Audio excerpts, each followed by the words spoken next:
today. So give us an idea. You've been really successful in the industry. Obviously, you started with Silver Wheaton. You've now founded and are the CEO of Sandstorm Gold.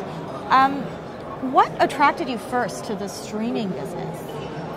Well, it's a new business model, which is, or has been, and it was when I started at Silver Wheaton, and I find new things exciting. I'm the type of guy that likes to push the envelope a little bit of an entrepreneur in terms of natural personality, and so I saw the opportunity to be involved in creating a new type of business model. It's been a really exciting career so far. For our viewers who aren't familiar with Sandstorm, give them a little bit of insight into the business model and some of the things in your portfolio. Yeah, so Sandstorm is what we call a streaming and royalty company. So we have a portfolio of 171 streams and royalties from projects around the world. And basically what we do is we go out there and we try to find companies that need capital. We give them that capital and we get streams and royalties in return.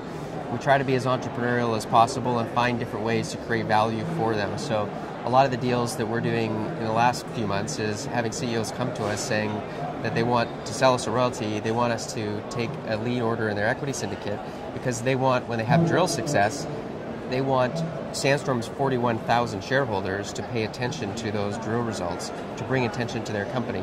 And so we're starting to do a lot of work with companies on trying to be an accelerator for them, for their success, which is great for us. We make a lot of money and get a lot of good deals in the process. But the whole portfolio of 171 is performing well. We got a lot of cash flow coming in. We're about $1.1 billion market cap Canadian, no debt, lots of cash flow from operations. It's a fun place to be. Well, what's your investment criteria? Because literally you can have anything, anything that's in production. Yeah, so we're looking for assets that are operated by management teams that are reasonable, that are good, that are well respected in the industry. We're looking for projects that have lots of exploration upside. That really is one of the key things that we focus on, is if we can get the exploration upside piece right, on average, our portfolio is going to perform well. So a good example would be last year, 2016, we had $50 million US of free cash flow on an after-tax basis. And we had more ounces at the end of the year than we did at the beginning of the year just because of the exploration success of the portfolio. So for free, the portfolio replaced every single ounce that was produced during the year. If we can get that formula right, our investors will do well, and we'll be associated with good projects. And what does it mean for for a company that partners with Sandstorm or signs an agreement with Sandstorm? Yeah, so obviously the main reason that they're coming to us in the first place is because they need capital. In order for us to differentiate that capital from, say, private equity, which also has a lot of capital that they can give these companies, we're trying to find ways that we can add value in ways that private equity can't. And so, as I mentioned, one of those ways is bringing attention to them. Actually, in 2018, one of the things we're going to be doing at Sandstorm is building an entire marketing department inside Sandstorm that's just solely focused on finding that next marginal or incremental investor that we can draw those eyeballs to stories of the companies that we do deals with. Nolan, we're here at Mines and Money in London. You gave an address on why this model works, for the changing needs of the mining industry. Give us a bit more insight into that. First of all, what do you see are the changing needs of the mining industry, and why does the streaming model work? Yeah, so the mining business is incredibly capital intensive. We all know that. Everyone who's invested in mining understands how capital intensive it is. The long lead time items from the time that you start exploring to the time that you actually produce a mine. So all of this capital, the problem is structural changes that are happening in the worldwide financial system are causing it to be harder and harder to raise that equity capital. So, for example, a huge percentage of capital is moving out of actively managed institutional investors into passively managed investors that can't write checks into equity. All the ETFs and indices, they can't write checks into a CEO's equity financing. We've got brokers and bankers disappearing at a rapid pace, especially brokers because of technological change. They used to be the organizing mechanism with which CEOs would raise capital in the junior space. They're gone. One of the major leading brokerage houses in Canada lost 78% of its mining-related brokers over the last 4 years.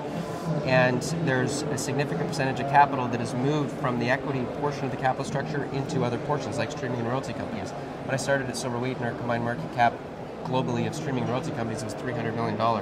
Today it's $35 billion.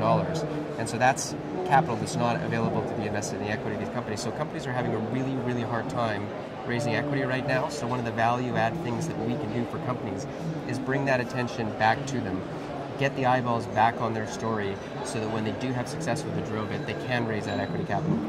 Do you think when the cycle is at its peak and the financing windows have opened up a little bit, is the streaming business still attractive?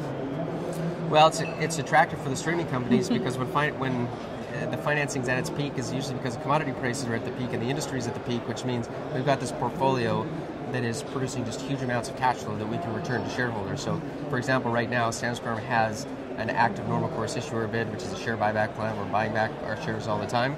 And so we enjoy those parts of the cycle as much as everybody else as a streaming and royalty company. We tend not to deploy as much capital because the mining companies don't need our capital as much when they're making lots of money. But it's a cyclical business, and we always know that there's a downturn right around the corner, and so we store up cash during those periods, and we're there to deploy that capital when things are weak in the industry.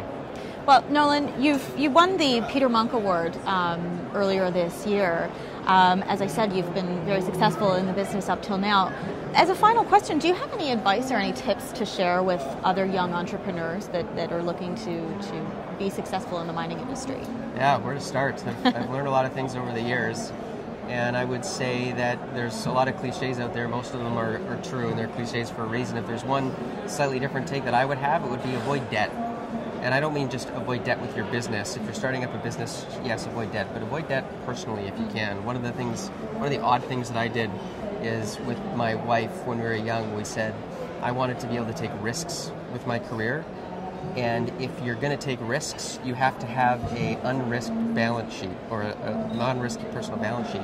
So even when I was making upwards of $1 million a year as a CFO of a publicly traded company in my mid-20s, I was still living and renting a basement suite because I didn't want a mortgage. I literally saved up enough so that I could buy my first tiny little house with cash. And then I think I bought 7 different houses over the years. Every time I get more cash, I bought a bigger house to the point where, now obviously I'm not changing houses because my house is big enough. But I did that so that I could take risks. And a lot of people say, what caused you to want to be the first person at a company called Silver Wheat that had no employees and a totally unproven business model? And it was because I wanted to be able to take the risk to do something exciting and new. And then it's that same risk aversion from a balance sheet perspective that allowed me to just quit my job as CFO and go start up a new company called Sandstorm because I didn't have any debt. If it didn't work out, it was no big deal. And so being in a position to be able to intelligently take risk and absorb that risk personally is the advice that I would give entrepreneurs. Wonderful. Thanks so much, Nolan. Appreciate it. Thank you.